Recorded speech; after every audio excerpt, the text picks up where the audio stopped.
or a broadcaster who's just bandied about a term and you have no idea what they're talking about. The term of the day today is inside-out forehand. Have you heard about it? Do you know what an inside-out forehand is? Well, let's talk about it. In order to understand what an inside-out forehand is, we need to talk about two other directions that are really common in pickleball: down the line and cross court. A down the line forehand is a forehand you hit from your forehand side of the court. So if you're a right-handed player, then when the ball comes out wide near the sideline and you hit straight ahead, you're hitting a down the line forehand.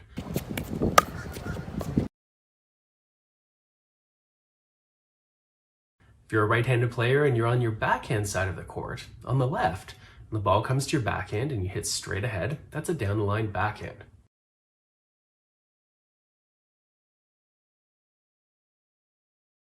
When you're on your forehand side of the court, the ball comes to your forehand and you hit diagonally, we call that cross court. And a cross court backhand would be when you're on the left-hand side of the court as a right-handed player and hit diagonally.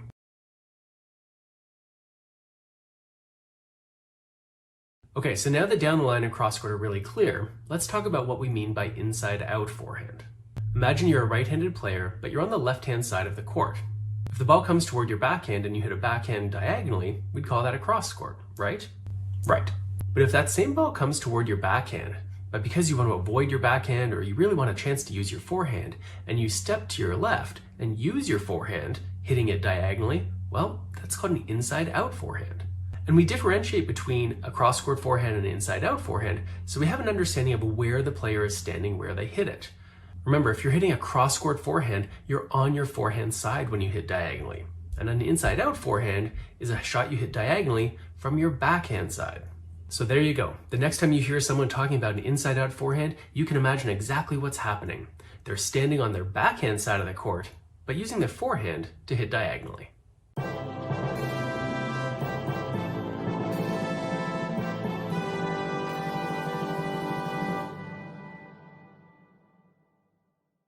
When new pickleball players come to the sport for the very first time, they often think of two things when it comes to strategy related to lobbing.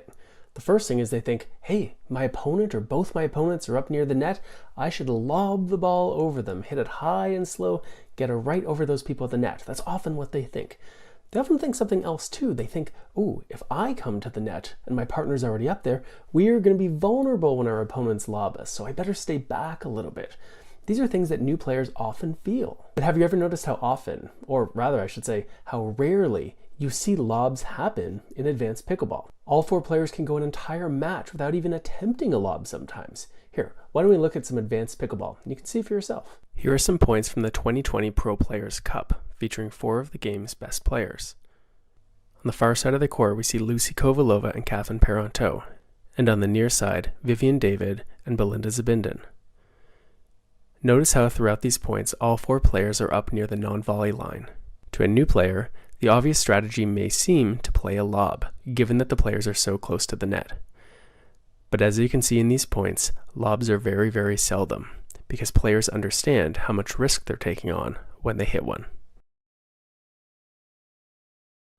Lobs are really rare in advanced pickleball, and it's important to understand why this is the case.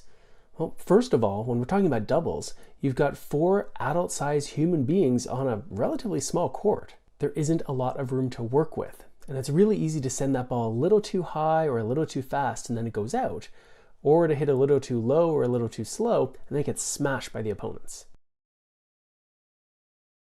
And when we're talking about advanced players, we're talking about people who are really good at moving around the court, and sometimes they've got great vertical jumps too. So getting the ball up and over them and out of harm's way is a lot easier said than done. Here's Matt Nielsen pounding this high ball with an inside-out forehand smash. Tyson McGuffin thought for a moment he could get this ball up and over Tyler Loon, but he quickly learns his lesson. Morgan Evans tried to be tricky here, disguising his lob as a dink. But Bubba Zabinden and Zane Affleck had other ideas. Ben Johns knows that Sarah Ansbury has a great overhead smash, and so to make sure that she can't get it, he makes sure to get the ball high and over her. The trouble is, a ball that's even hit a little bit too hard will go out. And here's Johns again, this time on the receiving end of a poor lob, which turns into an easy point for him and his partner, Annalie Waters.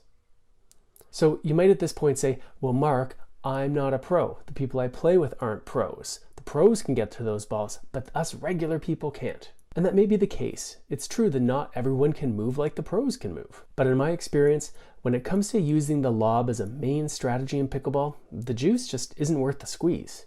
It's so easy to hit that ball a little too hard or a little too high and have it go out of bounds. And if you don't hit it hard or high enough, well, then your opponents get to smash it. And this is true at pretty much all levels. Are there exceptions to this rule? Of course there are. It is possible to hit a great lob that gets up and over the opponent. But it's really hard to do this. And in my experience, using lobbing as a main strategy in pickleball is typically a losing plan. But there's some good news to this realization as well. As much as it's true that it's difficult or risky to play good lobs over your opponent's head, it's difficult and risky for them to try to do the same thing against you. Unless you happen to be a really slow mover or somehow can't get back at all, your opponents are going to have to be really good at threading the needle, hitting that lob high enough and deep enough that you can't get it as an overhead smash, but not hitting it so hard or so high that it goes out of bounds. Is it possible that when you come up to the net that your opponents might lob you and you can't get it? You might lose the rally? Of course it's possible. Yes, this can happen. But I bet you that if you go out and you were to keep a tally of what happens, you would notice that more often than not, you're winning points, you're winning rallies because you're up at the net being scary, putting pressure on your opponents. And sure, every once in a while they're going to hit a lob that you can't get back, but I bet you that most of the lobs they hit, you're either going to have a chance to smash or that ball is going to go out of play. So my advice to you is to work on your overhead smash, work on your movement, be better at chasing down those lobs, yes. But don't be afraid of coming forward. Moving forward and joining your partner at the net is a way to apply pressure, to make your opponents worried about you. And if you lose a couple points here and there because of a great lob, well, that's probably nothing compared to the number of points you're winning because you're up at the net applying that pressure.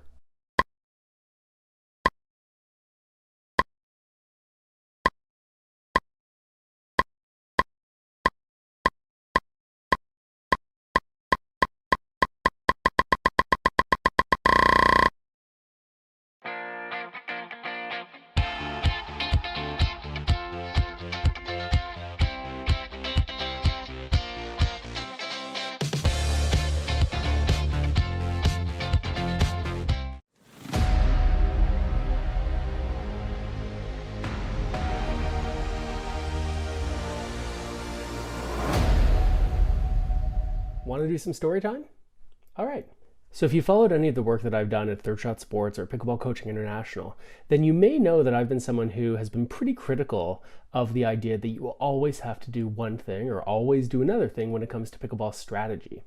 And one of the ways that I've been most critical has been about teaching people to play pickleball, quote unquote, the right way, right? I don't think there is such a thing as the right way. I think there's some ways that are more effective against certain players and some ways that are less effective. There's some ways that are easier, some ways that are harder. Who knows? There's lots of different ways to play. And I think that this is especially important for coaches and anyone who's doing any kind of instruction to really keep in mind, especially when they're working with brand new players. Sometimes I hear people say, oh, you've got to play the right way. You have to play the third shot drop. Got to play the third shot drop.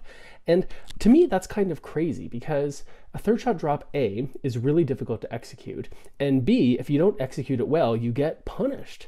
And C, I guess, even if you do execute it well, you've really just given a slow moving ball to your opponents, which is not particularly challenging. And very often a third shot drive can be a very effective shot. If your opponents at the net can't handle your speed, well, then you should drive away, right? Right, I think so. But there's a story that I always think about, something that happened to me when I was coaching pickleball years ago that really emphasizes to me the importance of pickleball instructors being more open-minded about the way to play pickleball. And I'm going to tell you about that right now. So I was out on the east coast of Canada. I don't remember exactly where I was, but I was coaching pickleball to a whole bunch of people, and they didn't know each other. And this was, I think, like a 3.0, maybe a 3.5 clinic. They didn't know each other. It was in this arena. Fine. It was great. We had a good time. And during this clinic, I don't even remember what the theme was, but during this clinic, we had talked about how you can use the third shot drive as an option. How even you can use a third shot lob if you wanted. I guess you could use a third shot drop. And so we had just sort of identified the different kind of options. And during this session, when we were standing around and I was talking about the decision-making process about when to use a drop or when to use a drive, this one woman burst into tears. I wasn't expecting it either. And I looked around and everyone looked around and they looked at her and they looked at me and I looked at them and no one knew what was going on. And I thought, oh man, did I offend this woman somehow? Maybe there's something personal going on. I've been in that situation before where someone's got personal stuff going on in their own life and then it just kind of comes out while they're playing pickleball. And so I thought I had sort of like stepped into one of those situations. And so I asked her, I said, hey, are you okay? Did I say something? And she said, no. She just said, at the club where I play, all the people tell me that I have to play a third shot drop. And it's so hard because I hit the ball in the net and we lose, or I hit it too high and we lose, and I'm humiliated. And she said to me, Mark, I'm here to do this clinic with you because I felt like if I couldn't do a third shot drop, I'm just going to quit playing pickleball because it's not fun for me feeling humiliated and feeling embarrassed every time I go out and play because I have to do this third shot drop and I can't. And she said, but here you are telling me there's another option. I can just hit a third shot drive. And while she's sobbing with these great big tears, she came running over to me and then gave me a great big hug, right? And so to me, yeah, if we're talking about tactics, if we're talking about strategy, it's really important that coaches leave on the table as an option the third shot drive because it can actually be really effective. But I think that there's another sort of more humane reason why we as instructors need to be open to this idea of the third shot drive, especially when we're working with newer and starting players, is because it's so much easier to execute, generally speaking. Very often it's good enough, but it puts people in a position where we're not asking these newer players to do a really difficult thing, which is that third shot drop. Okay, so if you're a pickleball instructor out there, especially if you're teaching new players, let them hit that third shot drive. Don't tell them they're doing it wrong. Sure, maybe introduce the idea of why a third shot drop might be a useful alternative and how to make those decisions, but it should be on the table. Third shot drives are not bad. They're not the wrong way to play pickleball. They're a tool, and like any tool, there's good times to use them and bad times to use them.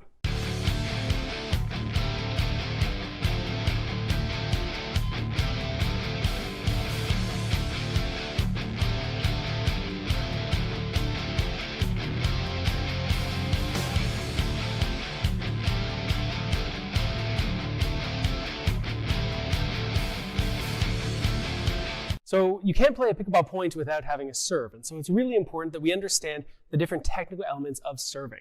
Let's start with the grip. There are a few different grips you could use when playing a serve.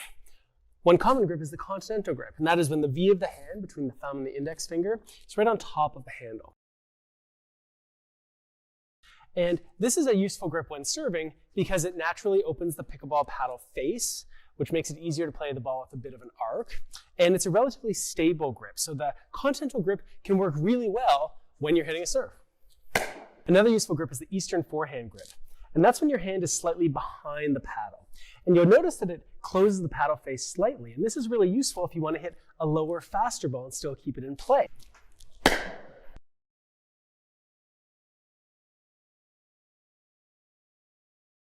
This is also a useful grip when you want to hit with topspin, because topspin requires brushing up the back of the ball. And if you do that with an open paddle face, the ball just goes way too high. So an Eastern forehand grip is a really effective grip when hitting a forehand serve. When playing a backhand serve, the recommended grip is using a continental grip with the V of the hand between the thumb and index finger right on top. Again, because it naturally opens the pickleball paddle face, so you can get a little bit of height without much effort. When setting up to hit a serve, it's a good idea to stand in a sideways position. And that's because that way when you serve, you can turn your body, you can rotate through the shot, which is an easy way to generate power. When hitting a serve, it's important that you have a forward impact point, that you're making contact with the ball between your body and the net. This is a strong hitting position. If the impact point is beside you or behind you, it's going to be a much weaker hitting position. So you want contact to be out front, between your body and the net. When hitting a serve, you have a fairly long distance you need to hit it. So it's really important that the sensation we have when hitting the serve is a hitting feeling.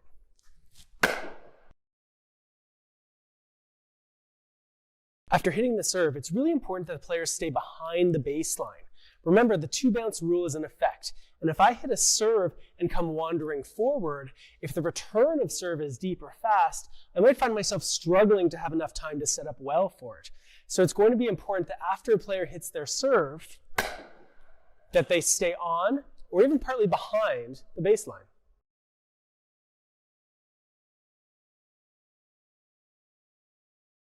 When playing a drop serve, which is a provisional rule for 2021 and perhaps beyond, all the technical elements of regular serving are in effect, with a couple important changes. Let's talk about them. The first is how you release the ball.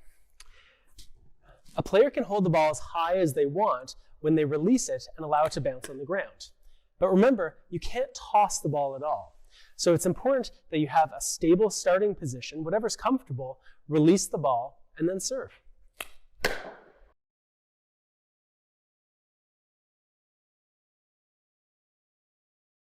One of the things that's interesting about the drop serve is that there are no more technical limitations if you're playing the ball after it has bounced. So rather than having to follow the rule of serving with a low to high swing path or making sure that the paddle edge isn't above the wrist, the player can swing however they want if they're playing a drop serve. So that means that they could swing on a downward swing path if they want to produce some backspin or side spin.